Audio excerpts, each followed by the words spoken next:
नमस्कार दोस्तों, आपका स्वागत है हिमाचल के सबसे ताज़ा खबरों के साथ। आज हम आपको 18 अक्टूबर 2023 के मुख्य समाचार प्रस्तुत करेंगे।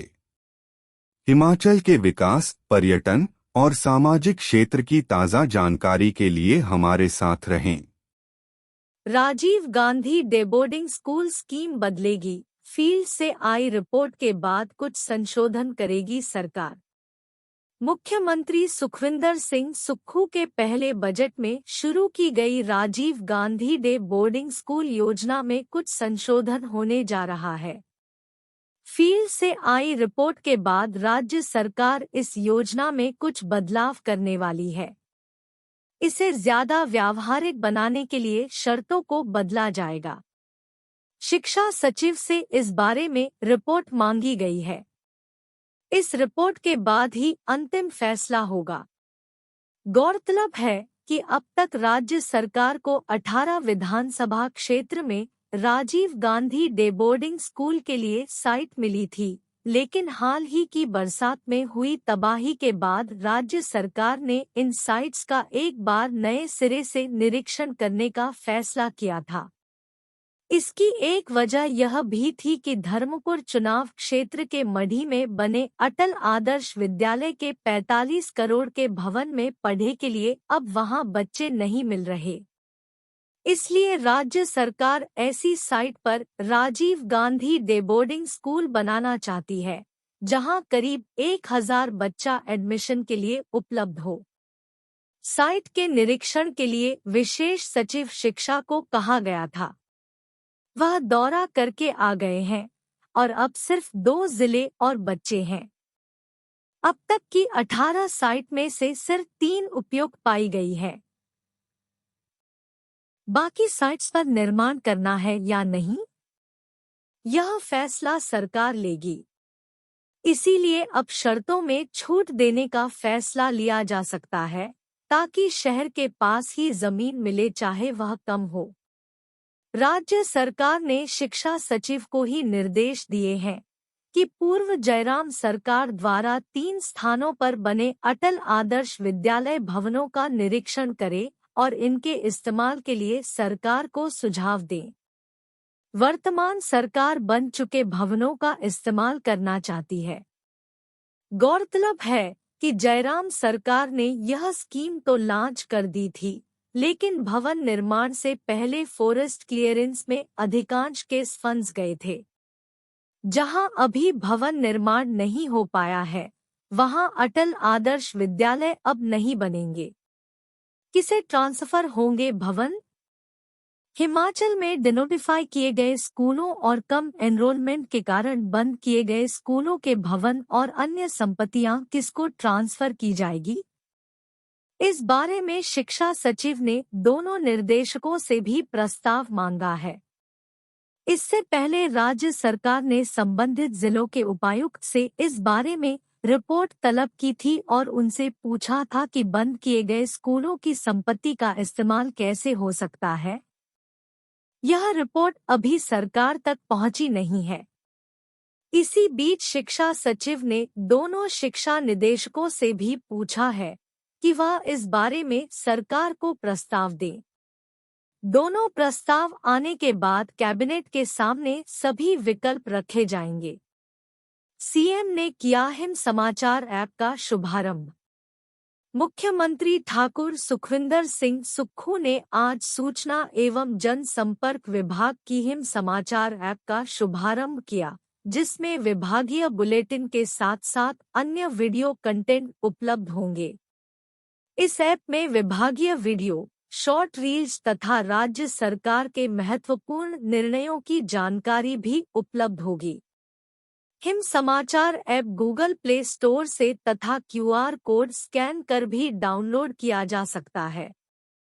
मुख्यमंत्री ने कहा कि इस ऐप के माध्यम से लोगों को राज्य सरकार की जन कल्याणकारी नीतियों व कार्यक्रमों की जानकारी आसानी से उपलब्ध होगी।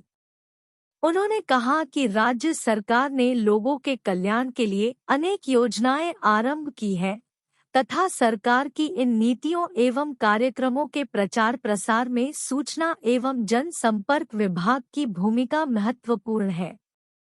उन्होंने विभाग को अपनी कार्यप्रणाली में सूचना तकनीकी का और अधिक इस्तेमाल करने के निर्देश दिए।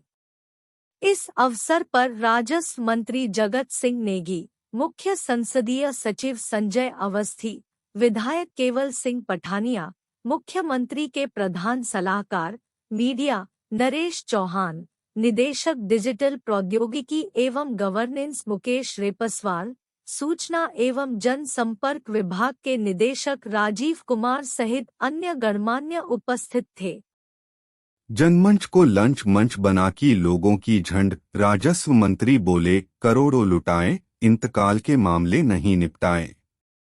राजस्व मंत्री जगत सिंह नेगी ने मंगलवार को शिमला में पत्रकार वार्ता के दौरान कहा कि प्रदेश सरकार 30 और 31 अक्टूबर को प्रदेश के सभी जिला मुख्यालय में इंतकाल दिवस मनाएगी। इस दौरान प्रदेश में इंतकाल के लंबित 22,000 मामलों का निपटारा किया जाएगा। पूर्व भाजपा सरकार पर तंज कसते हुए उन्होंने कहा कि जनमंच कार्यक्रम में भाजपा ने करोड़ों रुपए लुटाए। जनमंच को लंच मंच बनाकर लोगों की झंड की गई और लोगों को परेशान किया गया, लेकिन इंतकाल के मामले नहीं निपटाए गए। ऐसे में अब प्रदेश की वर्तमान कांग्रेस सरकार 22,000 लंबित मामलों का निपटारा करेगी।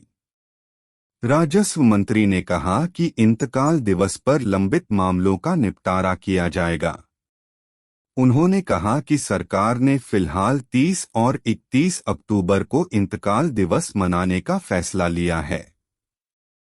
उन्होंने यह भी माना कि कई जिलों में पटवारियों व कानूनगों की संख्या भी काफी कम है। इस मसले पर भी सरकार विचार कर रही है। जगत सिंह नेगी ने कहा कि सिर्फ 10 महीनों में ही विपक्ष मुद्दाहीन हो गया है। जगत सिंह नेगी ने कहा कि आपदा प्रभावितों की मदद के लिए 75,000 करोड़ के कर्ज के बावजूद मुख्यमंत्री सुखविंदर सिंह सुक्खू ने ऐतिहासिक फैसला लिया है। जनजातीय क्षेत्रों में नौतोड़ का मामला। राजस्व मंत्री ने कहा कि जनजातीय क्षेत्रों में जिन लोगों के पास 20 बीघा से कम जमीन है, उन लोगों को हिमाचल प्रदेश नौतोड़ नियम 1968 के तहत भूमि प्रदान की जाती है। प्रदेश में अभी भी कई ऐसे लोग हैं जिनके पास 20 बीघा से कम जमीन है। इस कार्य के आड़े वन संरक्षण नियम 1980 आता है। इस एक्ट को 2 साल के लिए निलंबित करने को राज्यपाल को प्रस्ताव भेजा गया था, क्योंकि राज्यपाल के पास संविधान के अनुच्छेद 5 के तहत केंद्र व राज्य सरकार के किसी भी कानून को जनजातीय क्षेत्रों के हितों की रक्षा के लिए कुछ समय के लिए निलंबित करने का अधिकार है। राज्यपाल को भेजे प्रस्ताव पर उन्होंने विधि विभाग व वन विभाग को कुछ जानकारियां प्राप्त करने के लिए फाइल भेजी है। बिलिंग में खाई में गिरी कार, 3 की मौत। राजगुंधा में पेश आया हादसा, आज पोस्टमार्टम के बाद सौंपे जाएंगे शव। बिलिंग से राजगुंधा को जाने वाली सड़क पर गुणाला के पास सोमवार रात एक कार खाई में गिरने से 3 लोगों की मौत हो गई। तीनों युवक कार HP 53A 9207 में राजगुंधा से वापस बिलिंग की तरफ आ रहे थे कि अचानक संतुलन खोने से गहरी खाई में जा गिरे। इस दुर्घटना की जानकारी मंगलवार सुबह धरेड़ पंचायत के पूर्व प्रधान राजेंद्र कुमार ने इसकी सूचना पुलिस को दी। सूचना मिलते ही पुलिस ने मौके पर पहुंचकर छानबीन शुरू की। तीनों मृतकों में एक पैराग्लाइडर पायलट था जबकि 2 अन्य चालक थे। डीएसपी पूर्णचंद ने बताया कि मृतकों की पहचान प्रदीप कुमार पुत्र प्रकाश चंद गांव बदेहड़ मोहन घाटी, शशि कपूर पुत्र हरबंस लाल गांव क्योर व रोहित कुमार गांव थुरल के रूप में हुई है। बुधवार को बैजनाथ अस्पताल में पोस्टमार्टम के बाद शव परिजनों को सौंप दिए जाएंगे। नालागढ़ में खून से लथपथ लाश बरामद। नालागढ़ के तहत दभोटा में संदिग्ध हालातों में एक प्रवासी की खून से लथपथ लाश पुलिस ने बरामद की है। मृतक के सिर पर चोट के निशान है। पुलिस ने शव का पोस्टमार्टम करवाते हुए पड़ताल शुरू कर दी है। परिजनों ने हत्या का शक जाहिर किया है। हालांकि पुलिस पोस्टमार्टम रिपोर्ट के इंतजार में है ताकि सिर पर लगी चोट की असल वजह पता चल सके। फिलवक्त पुलिस हर पहलू को मद्देनजर रखते हुए जांच को आगे बढ़ा रही है। जानकारी के मुताबिक पुलिस चौकी दभोटा को दिन में किसी ने सूचना दी कि दभोटा के किनारे सड़क के किनारे एक व्यक्ति का शव पड़ा है, जिस पर पुलिस टीम ने तुरंत मौके का दौरा किया और शव को कब्जे में लेकर मौत के कारणों की पड़ताल शुरू कर दी। मृतक की पहचान नवीन दास 48 पुत्र चलतर दास निवासी जिला पंचायत बिहार के रूप में हुई है। मृतक के सिर पर चोट के निशान है। परिजनों ने हालांकि हत्या का शक जाहिर करते हुए मामले की गहनता से जांच की मांग की है। शुरुआती पड़ताल में सामने आया है कि नवीन दास आखिरी बार अपने दोस्तों के साथ देखा गया था। एसएसपी बद्दी मोहित चावला ने भी घटनास्थल का दौरा किया और मौत के कारणों की छानबीन की। केसीसी बैंक को मिला बी ग्रेड दर्जा, बढ़े से लोन देने की लिमिट भी बढ़ी। पहले 25 लाख अब 40 लाख लोन देने में सक्षम। कांगड़ा केंद्रीय सहकारी बैंक सीमित को बी ग्रेड का दर्जा मिल गया है। इसके अलावा सालों से लटकी कर्मचारियों की प्रमोशन का रास्ता भी साफ हो गया है। बैंक के चेयरमैन कुलदीप सिंह पठानिया ने बताया कि बैंक को नाबार्ड से बी ग्रेड का दर्जा मिल गया है। दर्जा बढ़े से अब बैंक द्वारा लोन देने की लिमिट भी बढ़ गई है। पहले यह लिमिट 25 लाख थी, लेकिन अब बैंक 40 लाख तक का लोन देने में सक्षम हो गया। इसके अलावा सालों से लटकी क्लास 4 की प्रमोशन का रास्ता साफ हो गया है। उन्होंने बताया कि पिछले कई सालों से क्लास 4 कर्मचारियों की प्रमोशन और नई भर्ती नहीं हो पाई थी, जिससे स्टाफ की कमी भी हो गई थी और प्रोमोट न होने से कर्मचारियों में भी निराशा थी। लेकिन अब सीएम सुक्खू के निर्देशानुसार जल्द ही विभागीय परीक्षा द्वारा कर्मचारियों को प्रोमोट करने की प्रक्रिया जारी की जाएगी। इसके तहत करीब 250 कर्मचारियों की प्रमोशन होगी। इसके अलावा इस बार 6 साल से बंद बोनस भी कर्मचारियों को दिया जाएगा। कर्मचारी राहत कोष में देंगे 3 दिन का वेतन।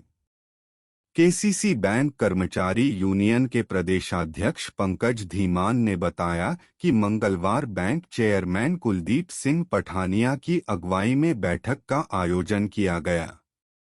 इस दौरान कई मसलों पर विस्तृत रूप से चर्चा की गई।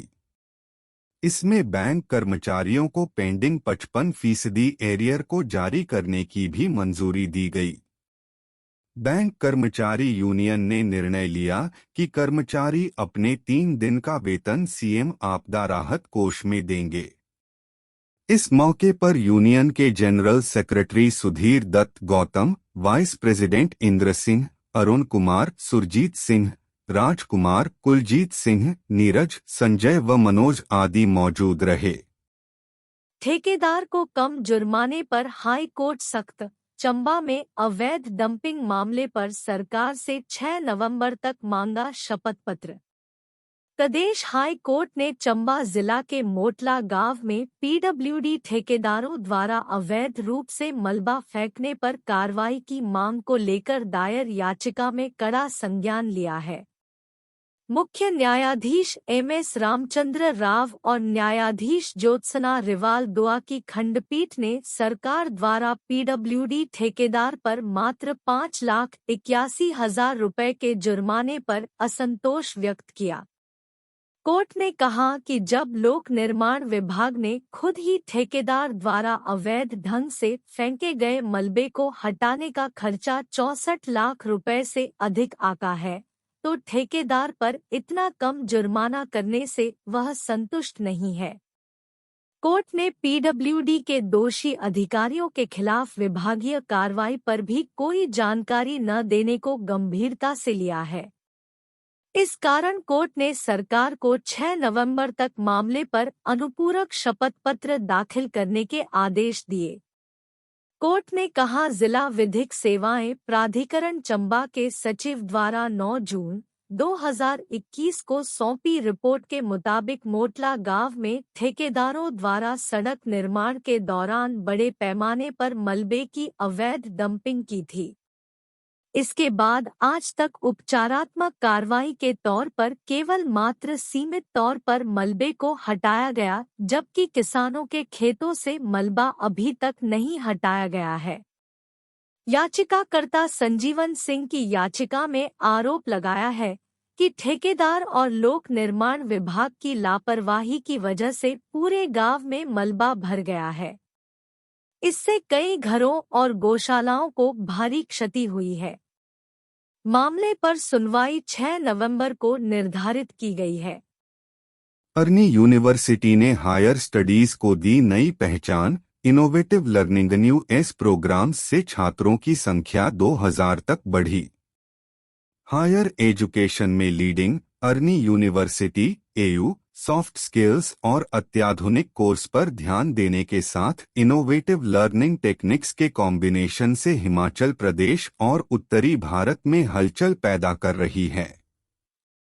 वहीं एयू न केवल हिमाचल प्रदेश से बल्कि उत्तरी भारत के विभिन्न हिस्सों के छात्रों के लिए आकर्षण का केंद्र बन गया है, जिससे छात्र एनरोलमेंट में शानदार वृद्धि हुई है।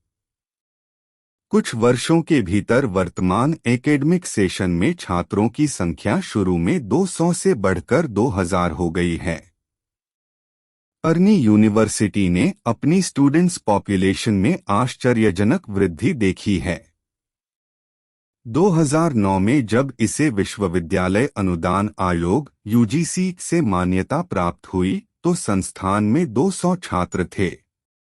2023 तक तेजी से आगे बढ़ते हुए प्रत्येक गुजरते एकेडमिक सेशन में उल्लेखनीय वृद्धि के साथ यह संख्या बढ़कर 2000 तक पहुंच गई है।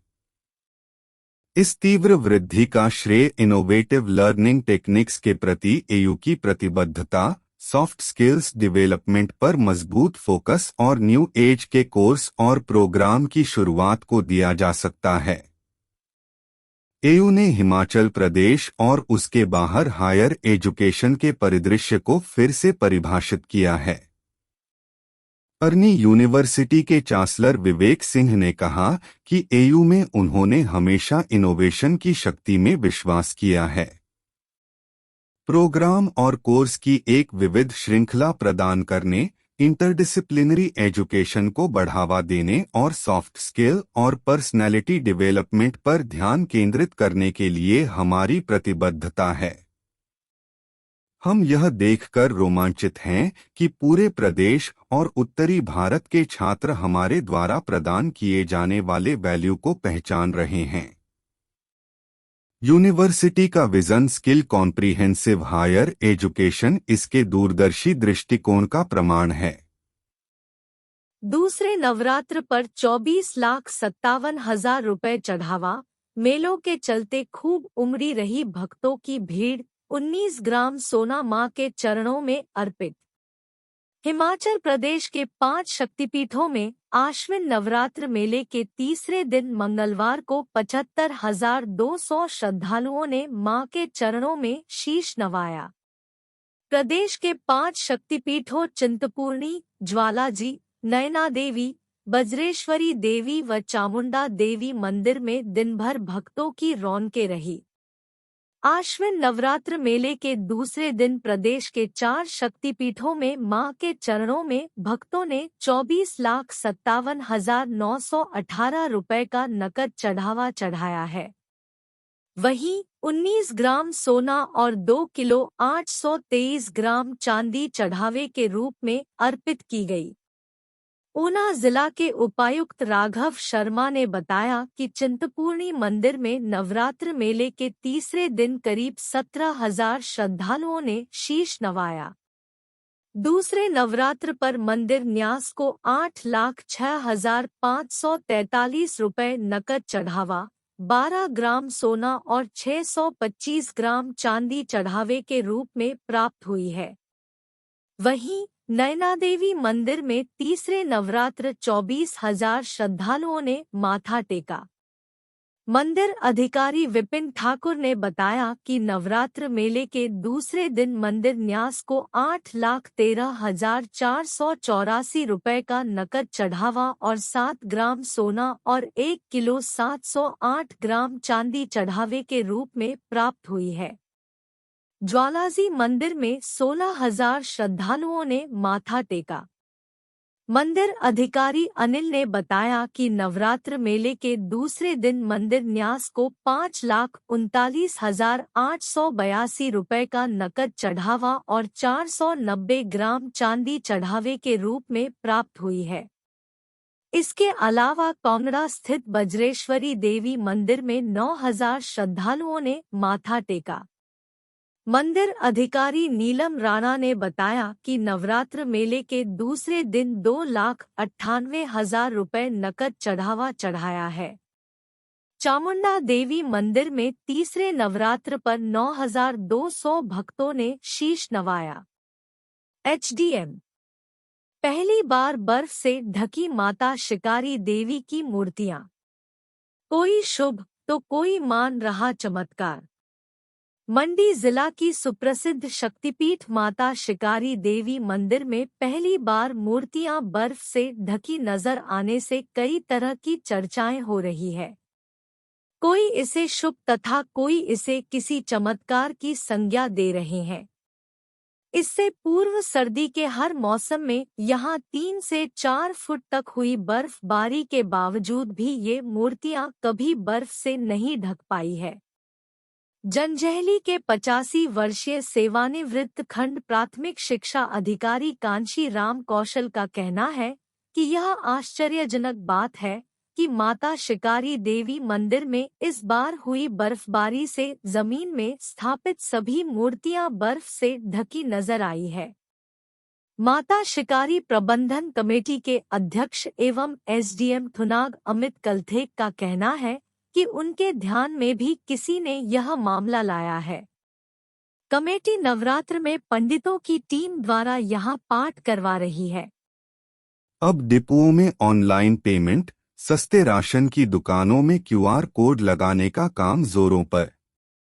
एचआरटीसी के बाद अब फूड एंड सप्लाई डिपार्टमेंट भी उपभोक्ताओं के लिए क्यूआर कोड की सुविधा लाने की तैयारी में है।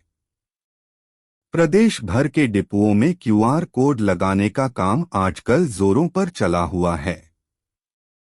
ऐसे में माना जा रहा है कि प्रदेश भर के 5,100 से अधिक डिपो कैशलेस हो जाएंगे। ग्राहकों के लिए इसमें सबसे बड़ा फायदा यह होगा कि ऑनलाइन पेमेंट करने से उन्हें छुट्टे पैसे देने का झंझट भी खत्म हो जाएगा, क्योंकि खासकर ग्रामीण क्षेत्रों में ऐसी दिक्कतें आती है। जानकारी है कि डिपुओं में क्यूआर कोड लगाने की पहल मुख्यमंत्री के गृह जिला हमीरपुर से होने वाली है, जिसके लिए विभाग पूरी तरह से दिन-रात ऑनलाइन पेमेंट की प्रक्रिया को मुकम्मल करने में लगा हुआ है। जानकारी के मुताबिक जिला भर के 307 डिपुओं में क्यूआर कोड लगाने के लिए आजकल काम चला हुआ है। ऐसा माना जा रहा है कि अगले माह से मिलने वाले राशन की पेमेंट उपभोक्ता ऑनलाइन कर सकेंगे। प्रदेश भर में 19.5 लाख राशन कार्ड धारक है, जो कि हर माह डिपुओं से कैश देकर राशन खरीद रहे हैं। जिला खाद्य आपूर्ति विभाग हमीरपुर के नियंत्रक अरविंद शर्मा ने बताया कि सस्ते राशन के डिपुओं को कैशलैश करने का अभियान जोरों पर चल रहा है। डिपुओं को क्यूआर कोड मुहैया करवाए जा रहे हैं, ताकि राशन कार्ड राशन की पेमेंट ऑनलाइन दे सकें। डिपोओं के कैशलैश होने से डिपो धारकों के साथ साथ राशन कार्ड धारकों को भी छुट्टे पैसों के झंझट से निजात मिलेगी। नशे की ओवरडोज से ट्रक क्लीनर की मौत। मंडी में ट्रक के अंदर मृत मिला युवक, शव के पास से सीरिंज बरामद। मंडी जिला में 3 दिन के अंदर ही नशे की ओवरडोज से एक और मौत होने का मामला सामने आया है। अब एक ट्रक का परिचालक ट्रक के अंदर ही मृत मिला है। उसके पास कुछ सीरिंज भी बरामद हुई है, जिससे इस बात की आशंका प्रकट की जा रही है कि चालक की मौत भी किसी नशे या दवाई की ओवरडोज से हुई है। हालांकि इस बात की पुष्टि अब पोस्टमार्टम रिपोर्ट आने के बाद ही होगी। जानकारी के अनुसार ट्रक मालिक अजय कुमार डांगी पुत्र छोटू राम डांगी गांव छेटवाल डाकघर बस्सी तहसील श्री नैनादेवी जिला बिलासपुर ने पुलिस थाना सुंदरनगर में दूरभाष पर सूचना दी कि इसका ट्रक तेल कंट्रोल गेट की दूसरी तरफ रोपा की तरफ नहर किनारे खड़ा है। ट्रक के अंदर परिचालक है और गाड़ी अंदर से दोनों तरफ से बंद है। मौके पर पहुंची पुलिस ने ट्रक मालिक व चालक की मौजूदगी में ट्रक का कांच तोड़ा तो पाया कि परिचालक अशरफ अली उम्र 33 वर्ष पुत्र मजीद खान गांव जसौर डाकघर समोट तहसील बटीमा सुनीता जिला चंबा सीट के ऊपर लेटा हुआ था और साथ में ही कुछ सीरिंज भी बरामद हुई है। पुलिस ने परिचालक को ट्रक से निकाल सिविल अस्पताल सुंदरनगर पहुंचाया, जहां पर चिकित्सकों ने उसे मृत घोषित कर दिया। ट्रक मालिक ने बताया कि उनका ट्रक 10 अक्टूबर को पांग केलांग में खराब हो गया था, जिसे धनोटू में ठीक करवाने हेतु 15 अक्टूबर को खड़ा किया था। चालक की तबीयत खराब होने पर वे उसे अपने साथ श्रीनयना देवी अस्पताल लेकर और ट्रक परिचालक के हवाले कर चले गए। 16 अक्टूबर को परिचालक का फोन स्विच ऑफ आया तो गाड़ी में लगे जीपीएस से ट्रक की लोकेशन नहर के पास आई।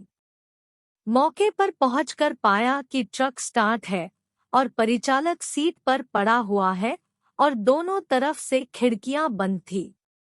डीएसपी सुंदरनगर भारत भूषण ने बताया कि नहर किनारे खड़े ट्रक से परिचालक मृत अवस्था में मिला है। मामला दर्ज कर जांच शुरू कर दी है। आपदा प्रभावितों को राहत राशि बांटेंगे सीएम। 23 अक्टूबर को आयोजित कार्यक्रम में शिरकत करेंगे मुख्यमंत्री। मुख्यमंत्री ठाकुर सुखविंदर सिंह सुक्खू मंडी में आपदा प्रभावित परिवारों को सरकार की ओर से घोषित राहत पैकेज के तहत राहत राशि वितरित करेंगे। 23 अक्टूबर को मंडी के पड्डल मैदान में होने जा रहे इस कार्यक्रम में मुख्यमंत्री जिला के प्रभावित परिवारों को राहत राशि प्रदान करेंगे।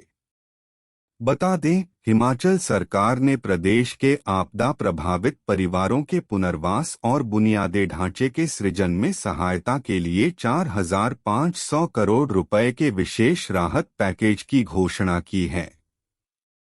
यह कार्यक्रम इसी के पहल के तहत आयोजित किया जा रहा है। कार्यक्रम के सफल आयोजन के लिए डीसी अरिंदम चौधरी ने मंगलवार को सभी विभागों की बैठक ली तथा अधिकारियों को विभिन्न जिम्मेदारियां सौंपी। उन्होंने सभी विभागों को अपना दायित्व पूरी गंभीरता से निभाने के निर्देश दिए। उल्लेखनीय है कि आपदा प्रभावितों की मदद के लिए हिमाचल सरकार ने गंभीरता से ठोस कदम उठाए हैं। प्रभावित परिवारों के पुनर्वास के लिए राज्य सरकार ने 4,500 करोड़ रुपए का विशेष राहत पैकेज घोषित किया है, जिसमें मुआवजा राशि को कई गुना बढ़ाया है।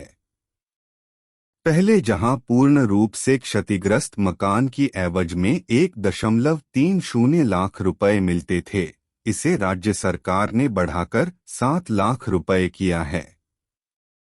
इसके साथ ही उन्हें घर बनाने के लिए किफायती दर से सीमेंट तथा बिजली पानी का फ्री कनेक्शन भी उपलब्ध करवाएगी। घर को आंशिक नुकसान होने पर मुआवजा राशि में बढ़ोतरी कर इसे 1 लाख रुपए किया है। नए प्रावधानों के अनुसार गाय व भैंस जैसे दुधारू की मृत्यु पर प्रति पशु 55,000 रुपए की वित्तीय सहायता दी जा रही है। भेड़ और बकरी की मृत्यु पर मिलने वाली वित्तीय सहायता को 4,000 रुपए से बढ़ाकर 6,000 रुपए किया गया है। बैठक में एडीसी निवेदिता नेगी, एडीएम डा मदन कुमार, एसडीएम सदर ओमकांत ठाकुर सहित विभिन्न विभागों के अधिकारी उपस्थित रहे। संवेदनशील पदों पर दागियों की तैनाती का मामला बंद। एचसी बोला, अफसरों की तैनाती प्रमोशन में कोर्ट का दखल जरूरी नहीं। दागी अधिकारियों को संवेदनशील पदों पर तैनात किए जाने के मामले को हाई कोर्ट ने बंद कर दिया है। अदालत ने कहा कि प्रदेश के अधिकारियों की तैनाती और पदोन्नति के व्यापक क्षेत्र में हस्तक्षेप करना अदालत के लिए वांछनीय नहीं है।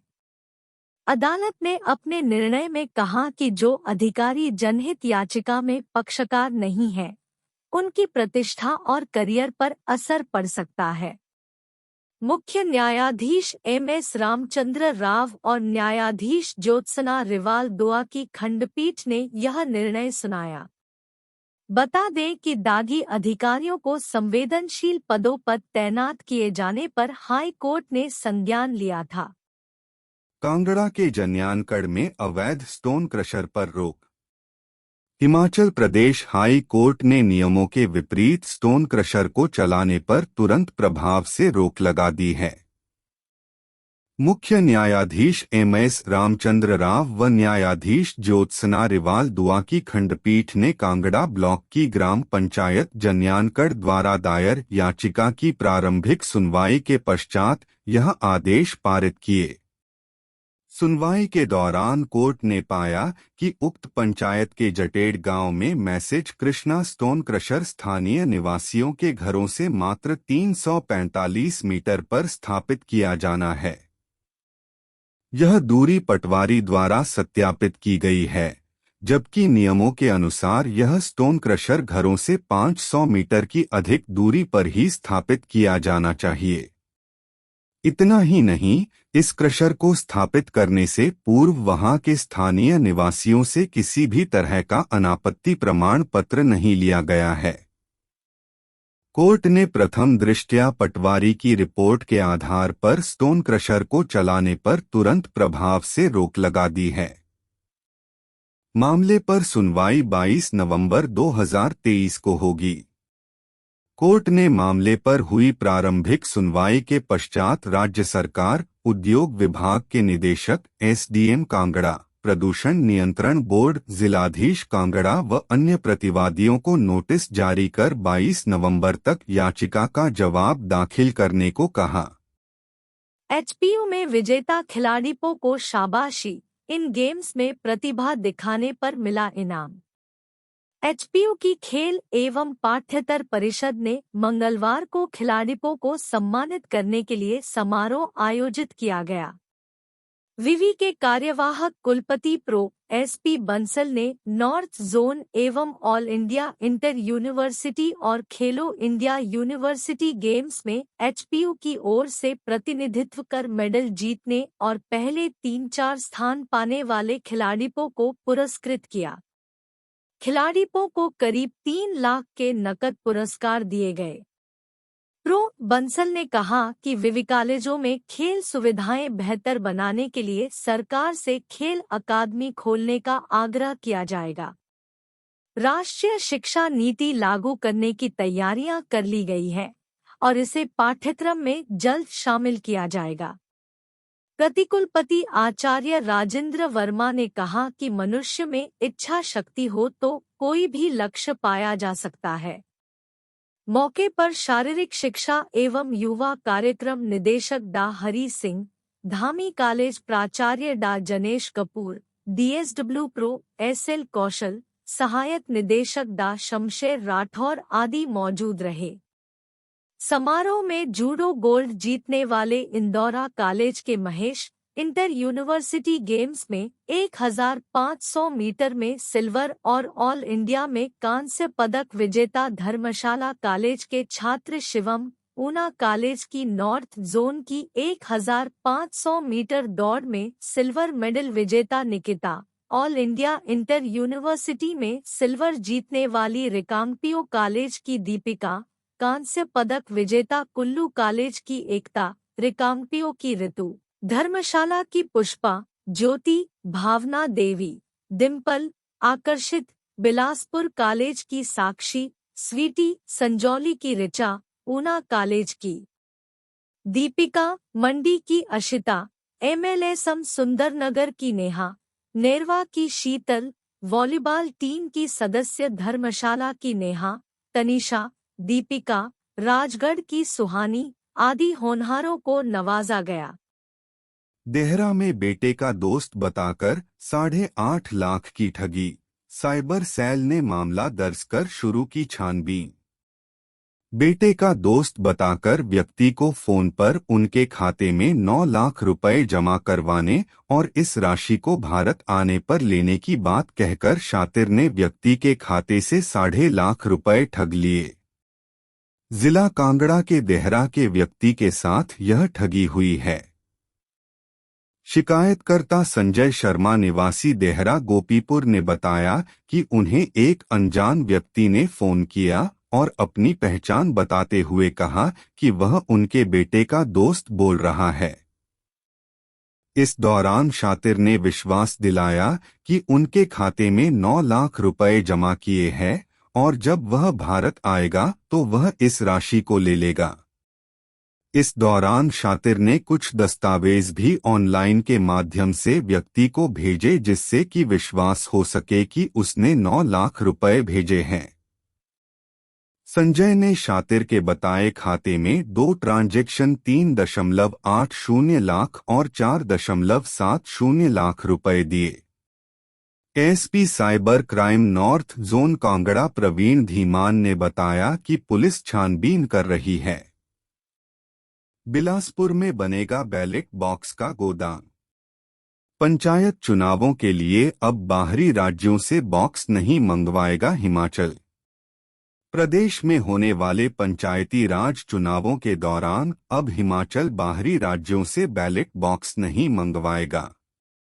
अब जल्द ही हिमाचल का भी अपना बैलेट बॉक्स वेयरहाउस होगा। इसके लिए बिलासपुर शहर के समीप बंदला रोड पर जमीन चिन्हित कर ली गई है। करीब 2 बीघा जमीन को स्टेट इलेक्शन कमीशन के नाम करवाया जाएगा। वहीं इसके बाद जल्द ही इस बैलेट बॉक्स वेयरहाउस का आगामी कार्य शुरू होगा। पंचायती राज विभाग बिलासपुर की ओर से यह प्रक्रिया उच्च अधिकारियों के निर्देशानुसार अपनाई जा रही है। प्रदेश में पंचायती राज विभाग के चुनावों के दौरान पंजाब, हरियाणा, राजस्थान सहित अन्य राज्यों से बैलेट बॉक्स मंगवाने पड़ते थे। इसके चलते स्टेट इलेक्शन कमीशन की ओर से पंचायती राज विभाग के तहत बैलेट बॉक्स वेयरहाउस बनाने का निर्णय लिया गया। बाकायदा जिला मुख्यालय के साथ ही बंदला रोड पर जमीन की तलाश की गई है। पंचायती राज चुनाव के दौरान पंचायत प्रधान, उपप्रधान, वार्ड सदस्य, बीडीसी सदस्य, जिला परिषद सदस्य के चुनाव एक साथ ही होते हैं। इन चुनाव प्रक्रिया को पूरा करने को लेकर बाहरी राज्यों से बैलेट बॉक्स मंगवाने पड़ते थे, लेकिन अब जल्द ही इस झंझट से छुटकारा मिल जाएगा। बिलासपुर के जिला पंचायत अधिकारी अश्वनी शर्मा ने बताया कि जिला मुख्यालय के साथ लगते बंदला रोड पर बैलेट बॉक्स वेयर हाउस को लेकर जमीन चिन्हित कर ली गई है। जल्द ही इस जमीन की निशानदेवी करवाकर इसे स्टेट इलेक्शन कमीशन के नाम करवाया जाएगा। वेयरहाउस बनने के बाद बाहरी राज्यों से बैलेट बॉक्स मंगवाने की आवश्यकता नहीं पड़ेगी। मैच देखने को लेकर जेल में भिड़ गए कैदी, कंडा जेल में पेश आई कैदियों की मारपीट की वारदात। कंडा जेल में टिल्लू गैंग और अन्य विचाराधीन कैदियों में मारपीट का मामला सामने आया है। मारपीट की वारदात में दोनों गुटों ने एक दूसरे पर जमकर लात घूंसे बरसाए। बताया जा रहा है कि कैदियों की मारपीट में बीच बचाव करते हुए जेलर को भी चोटें आई है। कंडा जेल में बीते रविवार को क्रिकेट मैच देखने को लेकर दो गुटों में मारपीट हो गई। मारपीट की वारदात में जेल में टिल्लू गैंग के लोग और अन्य विचाराधीन कैदियों में मारपीट हुई। रविवार को टीवी पर क्रिकेट मैच को लेकर एक गुट के लोग गाने सुनने को लेकर अड़ गए तो वहीं दूसरा गुट मैच देखने की जिद पर अड़ गया। इसी दौरान दोनों गुटों में बहस हो गई और दोनों गुटों में मारपीट शुरू हो गई। मारपीट में दोनों गुटों ने एक दूसरे पर जमकर लात घूंसे बरसाए। मारपीट की वारदात दो लोगों को टांग और बाजू पर चोटें आई है। घायलों को मेडिकल व उपचार के लिए आईजीएमसी पहुंचाया गया। वहीं जेल प्रशासन मामले की शिकायत पुलिस को दी है। जानकारी के अनुसार पुलिस थाना बालूगंज में संजीव कुमार परमार उप अधीक्षक मॉडल सेंट्रल जेल कंडा ने शिकायत दर्ज कराई है कि 15 अक्टूबर को मॉडल सेंट्रल जेल कंडा के अंदर विचाराधीन कैदियों के बीच में हो रहे लड़ाई झगड़े का बीच बचाव करने के लिए वह जेल के अंदर गए तो विचाराधीन कैदी विपिन ने उनके ऊपर हमला करके उन्हें गंभीर रूप से चोटिल कर दिया। कंडा जेल में रविवार को मैच देखने को लेकर कैदियों के दो गुटों में मारपीट हो गई। मारपीट में दो और लोगों को चोटें आई हैं। घायलों की पहचान अवनीश और मेजर सिंह के रूप में हुई है। इसके अलावा जेलर को भी बीच बचाव करते हुए चोटें आई है। उधर एसपी शिमला संजीव गांधी का कहना है कि पुलिस ने संजीव कुमार परमार उप अधीक्षक मॉडल सेंट्रल जेल कंडा की शिकायत के आधार पर 353-332 आईपीसी के तहत केस दर्ज कर आगामी कार्रवाई शुरू कर दी है। सरकार को असंतुष्ट कर्मियों पर कार्रवाई नहीं, चुनाव के समय उनसे किए वादे पूरे करने चाहिए। शिमला नेता प्रतिपक्ष जयराम ठाकुर ने कहा कि प्रदेश सरकार हर मोर्चे पर विफल है। मुख्यमंत्री प्रदेश में किसी काम को गंभीरता से नहीं ले रहे हैं। तानाशाही से सरकार चलाना चाह रहे हैं। राज्य सरकार द्वारा राजीव गांधी स्वावलंबन ई-टैक्सी योजना शुरू करने की घोषणा कर दी। इसके लिए नियम भी बना दिए। इस योजना के लिए आवेदन करने की पात्रता उम्र 20 से 45 वर्ष है और आवेदक के पास कम से कम 7 साल का ड्राइविंग लाइसेंस होना अनिवार्य है। जयराम ठाकुर ने कहा कि ड्राइविंग लाइसेंस बनने की न्यूनतम उम्र 18 वर्ष है। यदि 7 साल का ड्राइविंग लाइसेंस और जोड़ दिया जाए तो आवेदक की न्यूनतम उम्र 25 साल हो जाएगी। लेकिन सरकारी नियमों में आवेदक की उम्र सीमा 20 से 45 साल रखी गई है, जो अपने आप में हास्यास्पद है। नेता प्रतिपक्ष ने कहा कि सरकार जिला परिषद कर्मियों की मांगे पूरी करने की बजाय उन्हें धमका रही है, कार्रवाई की तैयारी कर रही है। जब चुनाव का समय था तो सरकार बनते ही हर मांग पूरी करने का वादा कर रहे थे। अब जब झूठ बोलकर सरकार बन गई है तो महीनों से धरने पर बैठे जिला परिषद कर्मियों के मसलों को हल करने के बजाय सरकार तानाशाही का तरीका अपनाना चाह रही है। लोकतंत्र में चुनावी वादों के साथ झूठ बोलकर सरकार बनाने वालों से सरकार का यह तानाशाही भरा रवैया हम चलने नहीं देंगे। नेता प्रतिपक्ष में कहा कि आपदा की चपेट में आने वाले प्रदेश के आपदा राहत और पुनर्निर्माण के सारे कार्य सरकार की नीतियों की वजह से बंद पड़े हैं, जिससे आज भी हजारों बेघर लोगों को अपना घर नहीं बन पास रहा है। क्रशर बंद हैं, बालू, रेत, बजरी जैसे निर्माण कार्य में इस्तेमाल होने वाली वस्तुएं आज लोगों को मिल नहीं रही है। इसी महीने निपटेंगे इंतकाल के 22,000 पेंडिंग केस।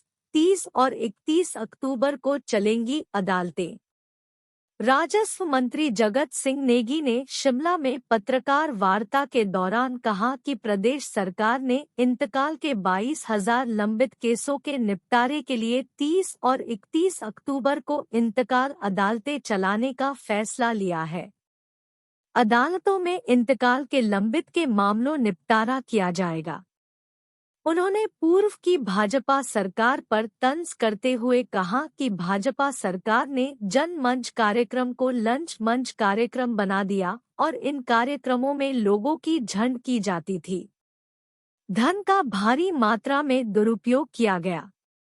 उन्होंने यह सवाल भी उठाया कि आखिर क्यों इंतकाल के इतने मामले लंबित हैं। जनमंच के दौरान इन मामलों का निपटारा पूर्व सरकार ने क्यों नहीं किया है। वहीं दूसरी ओर उन्होंने कहा कि प्रदेश में आपदा प्रभावितों की सहायता के लिए सरकार ने राहत पैकेज का ऐलान किया है, लेकिन केंद्र सरकार से अभी तक कोई राहत हिमाचल प्रदेश को नहीं मिली है। उन्होंने कहा कि सिर्फ 10 महीनों में ही विपक्ष मुद्दाविहीन हो गया है। ऐसे में अब विपक्ष का शीर्ष नेतृत्व अनापशना बयानबाजी कर रहा है। विपक्ष के नेता कह रहे हैं कि आपदा प्रभावितों को राहत प्रदान नहीं की जा रही है, लेकिन मुख्यमंत्री सुखविंदर सिंह सुक्खू ने संसाधनों का सही तरीके से प्रयोग करते हुए आपदा प्रभावितों के लिए राहत पैकेज का ऐलान किया है, जबकि भाजपा की सरकार 75,000 करोड़ का कर्ज छोड़ गई है। बाणगंगा में नहाने उतरे थे और पीछे से कपड़े उठा ले गए शातिर। कांगड़ा में भक्तों को 2 लाख का झटका। नवरात्र के दौरान बाणगंगा कांगड़ा में उठाई गिर सक्रिय हो गए हैं और वह यात्रियों के कपड़े उठाकर ले जा रहे हैं। इससे यात्रियों को भारी नुकसान झेलना पड़ रहा है। इस मसले पर यात्रियों ने पुलिस थाना में कंप्लेंट भी करवाई है। यात्री रहम सिंह ने बताया कि उनके 18,000 रुपए उड़ाकर ले गए। वहीं भूरे सिंह ने बताया कि उसके 2,000 और मोबाइल उठा ले गए हैं। एक अन्य यात्री के 3,500 रुपए व मोबाइल उठाकर ले गए। एक अनुमान के अनुसार मंगलवार को ही यात्रियों का करीब 2 लाख रुपया बाणगंगा में चोरी हो गया है। पूर्व मंदिर ट्रस्टी नरेंद्र शर्मा का कहना है कि नवरात्र के दौरान बंदोबस्त के लिए बैठकें क्यों की जा रही हैं। बैठकों पर सवाल उठ रहा है क्योंकि वहां बाणगंगा में कोई भी सुरक्षा का इंतजाम नहीं है। उन्होंने आरोप लगाया कि प्रशासन सिर्फ अतिक्रमण हटाने को तरजीह दे रहा है, जबकि यात्री रो रहे हैं। प्रदेश में 11 इको टूरिज्म स्थल चिन्हित। 1 हेक्टेयर क्षेत्र में संचालित होंगी पर्यटन गतिविधियां। मुख्यमंत्री सुखविंदर सिंह सुक्खू ने कहा कि प्रदेश सरकार राज्य में इको टूरिज्म पर्यटन को व्यापक स्तर पर प्रोत्साहित कर रही है और इसके लिए आवश्यक अधोसंरचना विकसित की जा रही है। यह बात मुख्यमंत्री ने सोमवार सायं Himachal Pradesh eco tourism society की बैठक की अध्यक्षता करते हुए कही।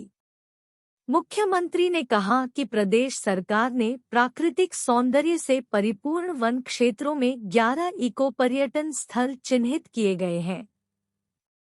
इनमें पालमपुर वन मंडल में स्वार, सौरभ वन विहार, न्यूगल पार्क, बीड़बिलिंग, पार्वती वन मंडल में कसोल, खीर गंगा व सुमारूपा, सिराज में सोझा, कोटगढ़ में नारकंडा और शिमला वन मंडल के तहत शोघी कैंपिंग स्थल व पोटर हिल कैंपिंग स्थल शामिल है। उन्होंने कहा कि प्रत्येक इको पर्यटन स्थल 1 हेक्टेयर क्षेत्र में विकसित होगा। आउटसोर्सिंग के माध्यम से विकसित व संचालित किए जाने वाले इन स्थलों के लिए आरक्षित मूल्य निर्धारित किया गया है। मुख्यमंत्री ने कहा कि प्रकृति ने हिमाचल को अलौकिक सौंदर्य से नवाजा है और हिमाचल की मनभावन वादियां देश विदेश से सैलानियों को आकर्षित करती है। उन्होंने कहा कि इको पर्यटन को प्रोत्साहित करने से राज्य में पर्यटकों की आमद बढ़ेगी और राजस्व में भी इजाफा होगा तथा प्रदेश में रोजगार और स्वरोजगार के अवसर भी सृजित होंगे। उन्होंने कहा कि राज्य में अन्य स्थानों पर भी इको पर्यटन स्थल चिन्हित कर उन्हें पर्यटन की दृष्टि से विकसित किया जाएगा। हम अपने राज्य के विकास में योगदान देने में गर्व महसूस करते हैं और हमें उम्मीद है कि आने वाले दिनों में हमें और भी अच्छी खबरें मिलेंगी।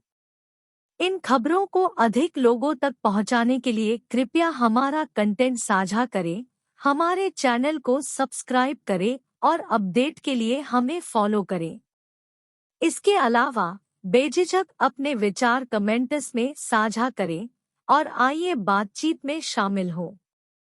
आपका सहयोग हमें और भी बेहतर काम करने में मदद करेगा। धन्यवाद।